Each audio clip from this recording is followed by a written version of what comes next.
Graça e paz abençoados. Voltando aqui na parte 3, Jesus do batismo ao deserto. Vamos agora na parte 3. Então nós paramos falando em Hebreus. Vamos lá retroceder um pouquinho. Hebreus 10, verso 9. Hebreus 10, verso 9. Na nossa última fala, Hebreus 10, verso 9. Vamos ver aqui na palavra que foi repetida por Paulo, que foi uma profecia daquilo que havia acontecido, né? Então, Paulo vem repetir aquilo que aconteceu. Hebreus 10, no verso 9, diz assim: digo Paulo porque nós cremos que foi Paulo quem escreveu a carta aos Hebreus. Existem irmãos aí que não crê e enxerga de forma diferente. Nós respeitamos, cada um tem um entendimento. Então, nós, do canal Luz da Graça, nós cremos que foi escrita por Paulo, tá? Então, vamos lá. Hebreus 10, no verso 9. 10 no verso 9. Diz assim. Vamos ler do verso 7 em diante. Verso 6. Hebreus 10, verso 6, para ficar melhor o entendimento. Holocaustos e obrações pelo pecado não te agradaram. Então, mostra que Deus, ele não tinha prazer nos holocaustos e nas obrações, dos sacrifícios e nas obrações. E verso 7 diz assim: então disse, eis que venho, no princípio do livro está escrito de mim, eis que venho para fazer, ó Deus, a tua vontade. Quem está dizendo isso? Essa palavra vem de quem? Do Filho. Então, ele se predispõe, como o irmão Paulo ensinou na série aqui abaixo. Então, Jesus, ele se entregou. Nós até usamos uma palavra bem rústica, bem pesada, direta, para que você tenha um entendimento que Jesus... Nós usamos a palavra dizendo que Jesus se suicidou. Por que ele se suicidou? Porque ele sabia que iria morrer. Ele se entregou à morte. Como Adão também, o primeiro Adão se suicidou, porque desde o momento em que o Criador diz para ele e para a mulher: olha, de todas as árvores você pode comer, mas da árvore está no meio do jardim, do conhecimento do bem e do mal, dela não comereis, porque certamente, se comerdes, certamente morrereis. Se eles comem, sabendo que haveria morte, então eles se suicidaram no plano espiritual, no corpo espiritual. Então, pelo corpo espiritual, Adão e Eva se suicidaram, e conscientes daquilo que Deus havia avisado. Ou então eles tomaram Deus por mentiroso. Entendeu? Porque vê que na conjectura, no entendimento da mulher, nos desejos da mulher, da carne da mulher, ela diz para ela mesma, ela fala consigo mesmo, ela fala: não, porque Deus sabe que no dia que comer sereis como o próprio Deus, conhecedor do bem e do mal. Então a mulher sabia, o homem sabia, porque foram avisados por Deus e eles tinham essa consciência. E Jesus, então, Adão e Eva se suicidou no corpo, na vida espiritual. Eles sabiam que iriam morrer espiritualmente na comunhão com Deus.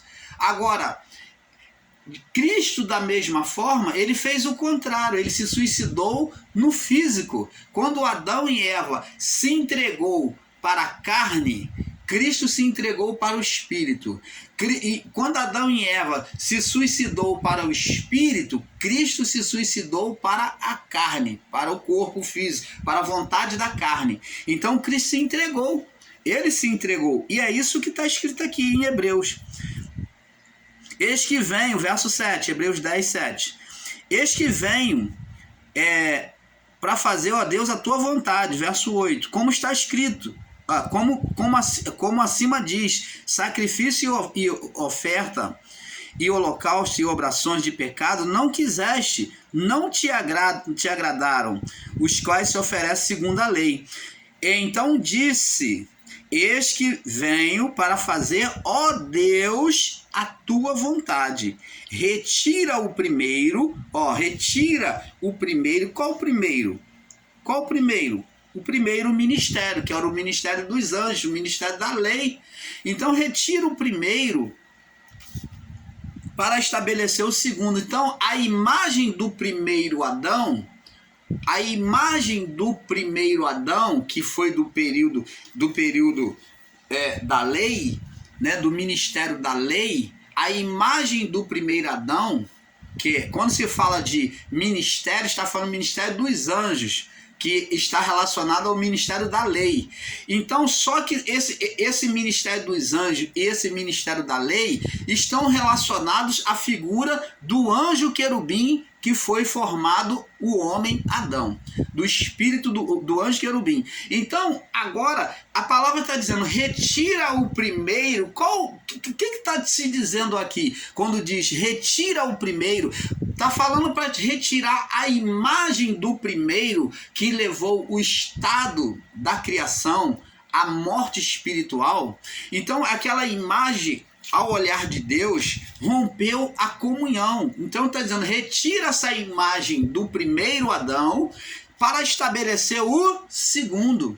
Então, saindo a imagem do primeiro Adão, então é retirado o ministério dos anjos e o ministério da lei, da condenação do pecado. Então, agora vem o ministério de Cristo, que é o ministério da graça, da lei sobre o amor de Deus. O irmão Paulo sempre explica isso bem claro, porque quando eles falam em graça aí, os nossos irmãos ensinadores da graça, eles falam de uma graça fácil que não precisa fazer nada, não precisa obedecer a Deus. Eles contam uma graça em que é só você dizer que está em graça, você está ali assistindo os vídeos dele, né? Os vídeos deles e dizer, estamos juntos, somos eleitos, somos predestinados. É só você acompanhando os vídeos dele que você já está em graça. Mas não é isso. Estar em graça é estar debaixo da lei de Deus. É ouvir agora a voz de Deus, é ter sensibilidade no coração em obedecer ao Criador. Agora, debaixo do amor, obedecendo ao Criador, mesmo não sendo totalmente perfeito, mas é redimido pelo amor de Cristo, pelo sacrifício da cruz, pelo sangue derramado na cruz. Ele cobre a vida de todos aqueles que se projetam debaixo da sombra da cruz. Aqueles que olham para a serpente de bronze, aqueles que olham para o Cristo da cruz, então eles reconhecem esse sacrifício, este amor, então esses são justificados, são todos os dias justificados pelo sangue de Cristo. E apesar de muitos irmãos aí buscar invalidar o sangue de Cristo, mas eles fazem isso não entendendo as Escrituras. Como diz a palavra, errais por não conhecer as Escrituras e nem o poder de Deus. E eles estão assim. Vamos prosseguir, amado. Então, existe irmãos aí, vamos lá em Mateus 3, que nós estamos fazendo a leitura, né, da passagem de Jesus indo para o deserto. Então diz aqui, Mateus 4. Então diz aqui, então Jesus foi conduzido pelo Espírito ao deserto para ser tentado pelo diabo. Aí começa aqui a grande polêmica e equívocos de entendimento daqueles que se acham sabichão, ensinadores em graça, que eu só faço rir, né? Porque eles vêm dizer que aqui não foi, que aqui não foi um ser espiritual que tentou Jesus no deserto. Por quê? Eles afirmam que foi a carne do próprio Jesus. Ora, preste atenção. Primeiro ponto. Eles ensinaram que foi Jesus na sua própria carne, que a carne de Jesus é que tentou ele. É um grande equívoco de entendimento e você atribuir pecados aos filhos de Deus. Então, Jesus, se foi a carne de Jesus que tentou ele no deserto, então Jesus não subiu à cruz como um cordeiro sem mácula. Porque ele subiu com desejos e sentimentos malignos. Se foi a carne de Jesus, você tem que concordar comigo, você que me assiste, que se aqui no deserto, quando ele é conduzido, a palavra diz, então após o batismo foi conduzido, Jesus foi conduzido para o deserto pelo Espírito de Deus. O Espírito de Deus conduziu para o deserto. Então ele aqui está revestido espiritualmente do Espírito Santo. Você concorda? Concorda, né? Isso você não tem como negar. Mas como é que Jesus pode estar revestido do Espírito Santo, tendo desejos carnais nele? Aí talvez você vai me dizer, não, irmão Paulo, mas ali então ele passou 40 dias até que o espírito ficou fraco e a carne tentou. Opa, que ensino desconexo é esse se você vier dizer que de repente a carne veio e ela se despertou e teve vida por ela mesma? Ora, ela se sujeitou os 40 dias, ela foi controlada os 40 dias, mas a palavra aqui nos revela, né, que foi uma inspiração do Espírito dado aos apóstolos, que Jesus passou, explicou para eles o que aconteceu. Então está mostrando que somente quando chegou no 40º dia é que a fome foi extrema e então apareceu essa voz. Ora, como é que a carne ela está assim ouvindo voz? Como é que a carne está assim tendo miragem? Talvez você vai ensinar como o irmão Paulo um dia já ensinou, com um equívoco, dizendo, não, a pessoa quando está no deserto, eu admito que já tive esse entendimento, mas com um pouco aqui, um pouco ali, e com humildade, Deus vai dando e nós vamos crescendo no entendimento. Vamos saindo da meninice e sendo adulto. Vamos saindo do entendimento de menino e sendo adulto. Eu admito que ensinei dizendo que pelos 40 dias, como toda pessoa no deserto, tem vertigem e pode ouvir vozes no momento da fome. Verdade? Verdade. Mas o caso aqui não foi isso. O caso aqui não foi a carne de Jesus em si, mas ela foi despertada. Nós vemos que ela é despertada. Ela é despertada. Vamos entender isso aqui.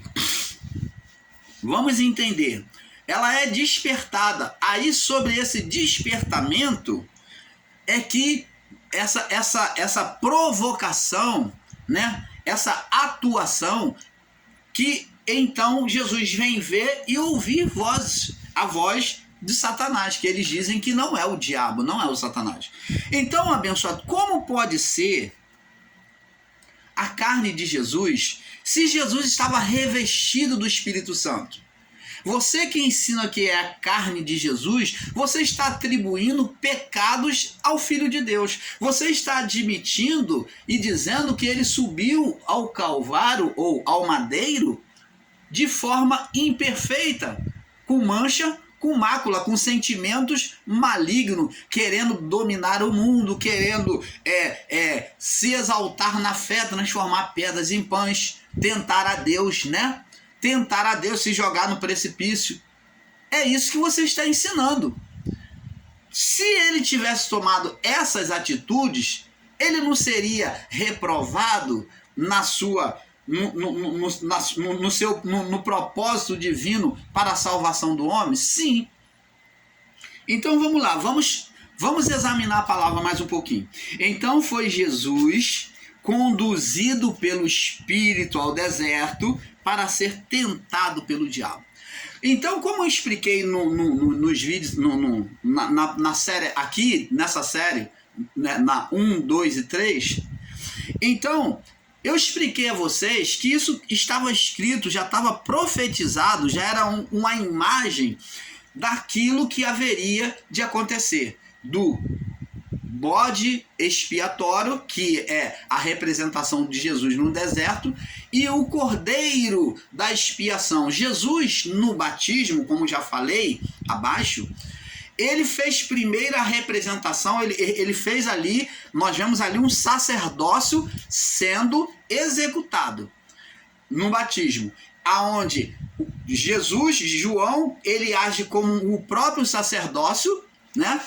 Oferecendo o cordeiro a Deus. Como que João ofereceu o cordeiro, o filho? Através do batismo. Opa, explica isso aí direito, irmão Paulo.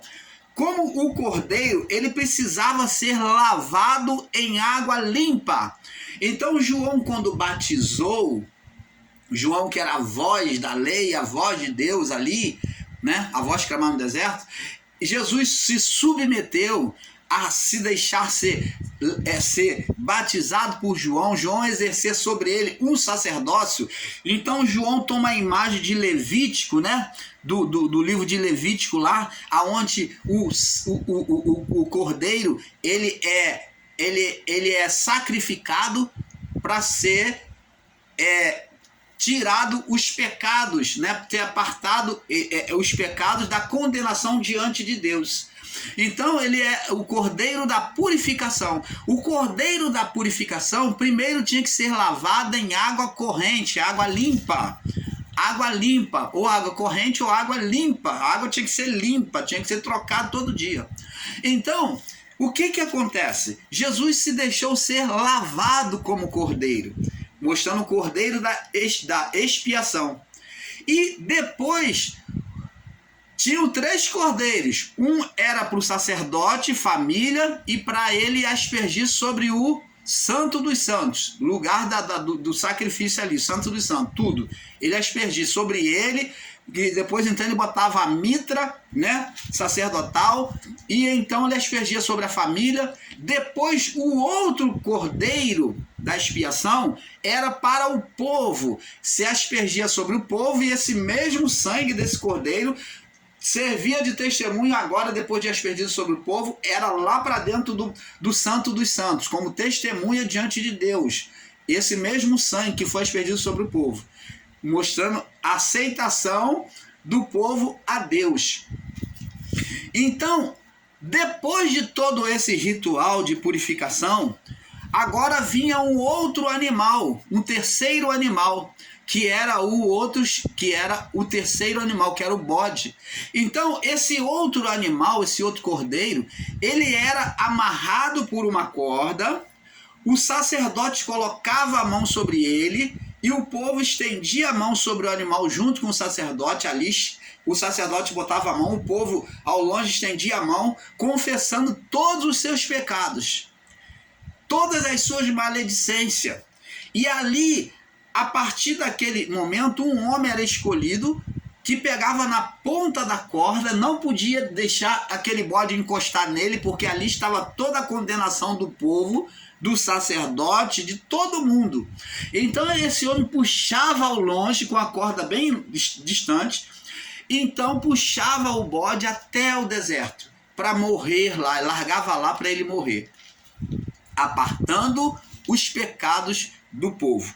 Então Jesus, quando foi conduzido para o deserto, da mesma forma, isso se cumpriu nele, sendo levado, conduzido pelo Espírito Santo. Então Levítico 16 cumpre-se aqui.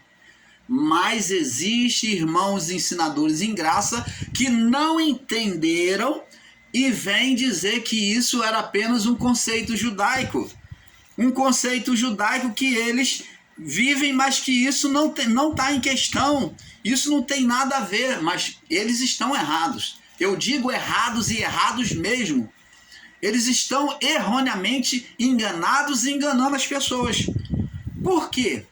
Porque você não poder entender isso é não entender o propósito divino. E eu vou provar mais. Aí diz aqui, ó. Jesus, quando ele foi conduzido pelo Espírito ao deserto, ali ele agora vem fazer a representação de quê? do povo israelita no deserto. Agora, de forma profética, sobre a imagem do povo, Jesus como representação de uma nação, ele faz a representação de uma nação, tudo isso é englobado numa imagem, Jesus representando o povo. Então tudo isso é uma representação nas figuras que foi apresentada antes. Agora Jesus, conduzido pelo Espírito ao deserto, como aquele bode expiatório, e ele também faz a representação do povo no deserto. Do povo no deserto, nós vamos entender isso. Lembra do povo no deserto que estava lá no deserto e de repente, no deserto, depois de ter acabado todo aquele alimento, aí veio a fome. Deus permitiu que eles tivessem sede e fome, mas Deus outrora estava dando a eles o maná, cordonizes.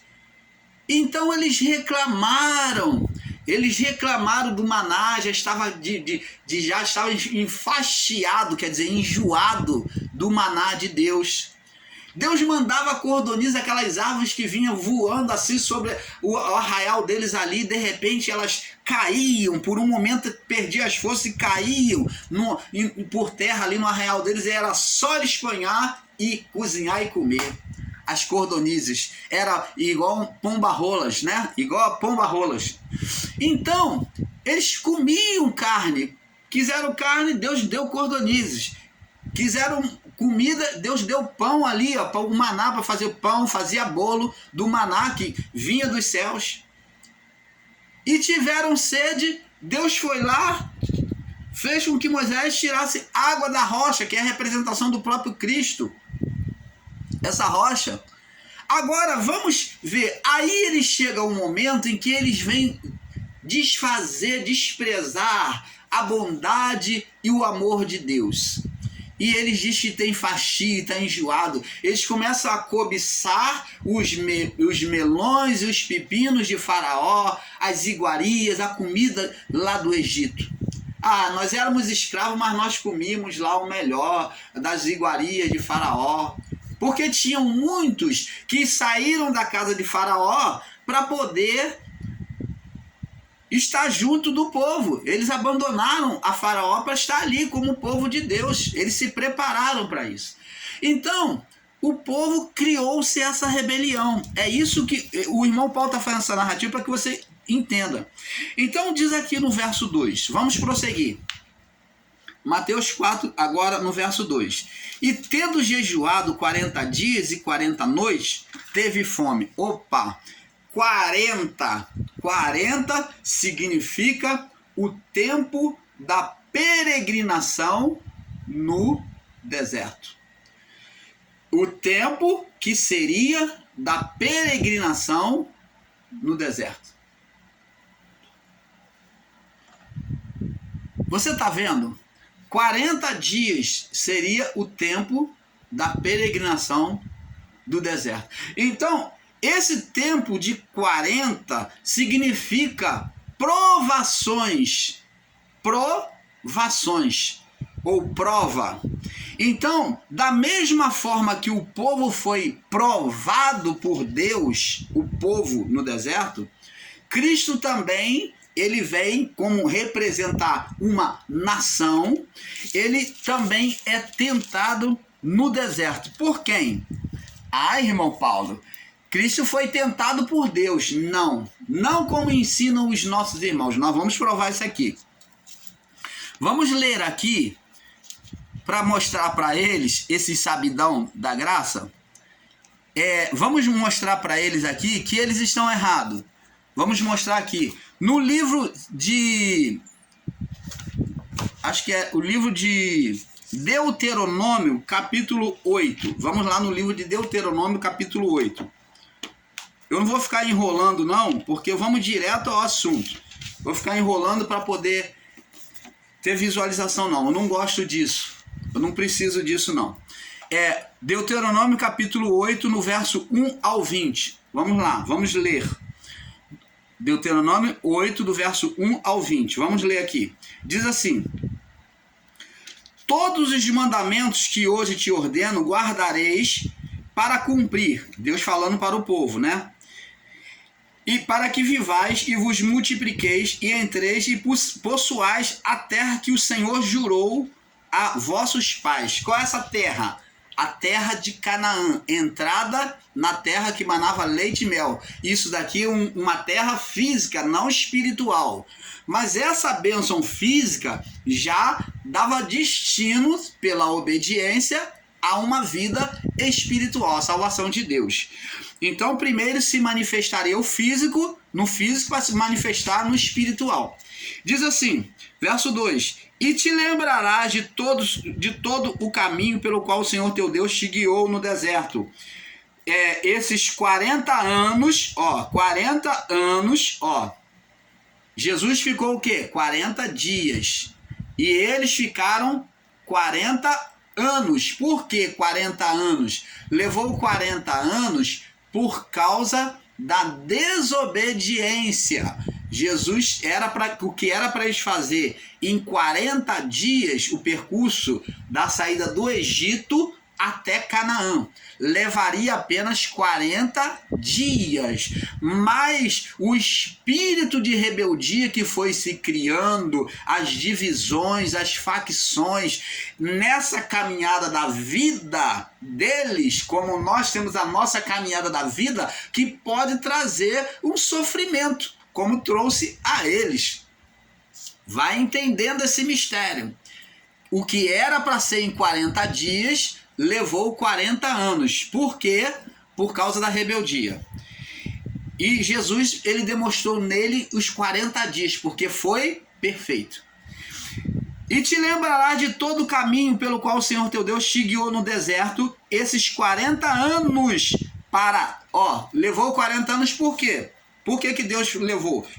Para te humilhar, para te provar, para saber o que estava no teu coração, se guardarias os mandamentos ou não. E te humilhou, observa a palavra, abençoados, e te humilhou, e te deixou ter fome, e te sustentou com maná. Não foi tudo isso que aconteceu? Deus deu maná? Que tu não conheceste, nem os teus pais conheceram, para te dar a entender que o homem não viverá só de pão, mas de tudo que sai da boca do Senhor viverá o homem. Opa! Você lembra de alguma coisa quando leu isso aqui? Irmão Paulo, foi a mesma palavra que Jesus usou contra Satanás, o tentador, no deserto. Então prova que não era a carne de Jesus, mas era um ser que instigou a carne dele, como instigou os corações daquele povo na rebelião. Um ser existia por trás daqueles desejos malignos, aquela afronta contra Deus, naquele insulto contra Deus e contra Moisés. Então, Deus permitiu e deixou eles ter fome, afligiu eles, porque é uma forma soberana de dizer que foi Deus, mas Deus permitiu. A palavra está dizendo de uma forma soberana porque Deus é soberano, mas Deus permitiu este ser espiritual tentar. E então Deus permitiu, deixou eles ter fome, padecer. A palavra diz que Deus afligiu, Deus provou. Por quê? Porque eles não se sujeitaram a Deus. Então Deus permitiu. Diz aqui no verso 4: nunca se envelheceu a tua roupa sobre ti. O povo, apesar de 40 anos, a roupa ficava do mesmo jeito. E nem se inchou os teus pés nesses 40 anos de caminhada. Sabes, pois, no teu coração que como um homem castiga o seu filho, olha que maravilha, observa isso. Sabes, pois, no teu coração, verso 5, como um homem castiga seu filho, assim castiga o Senhor teu Deus. Opa! Deus castigou? Castigou. Ora, mas a disciplina não é para poder corrigir? Sim. Então Deus castigou aquele povo rebelde. Deus permitiu que eles fossem afligidos, passassem fome. Por quê? Para disciplinar e tornar eles perfeitos. Ora, abençoados. Então, quem castigou? Deus. Ele permitiu que o mal alcançasse eles. É uma forma de castigo. Entenda bem. Quando falamos de Deus castiga, e tudo está diante da soberania de Deus. Mas existe a atuação, a provocação do mal que incitou no coração deles a rebeldia. E então Deus trouxe o quê? A sentença, o castigo. Mas isso tudo para quê? Ó, sabes, pois no teu coração que como um homem castiga seu filho, assim assim castiga o Senhor teu Deus. Ora, aí vem os irmãos lá em Mateus capítulo 4, no verso 1, e diz assim: ah, mas irmão, como é que pode Deus tentar o seu filho? Como é que pode Deus castigar o seu filho? Qual o pai que castiga o filho? Uma pura ignorância. E o fato mostra que esses irmãos não leem a Bíblia corretamente. Não leem, porque se lessem, ia entender aqui, ó. Aqui em Deuteronômio 8, ó. Aí, ó, sabes, pois, no teu coração que como um homem castiga o filho, assim castiga o Senhor teu Deus. Disciplina.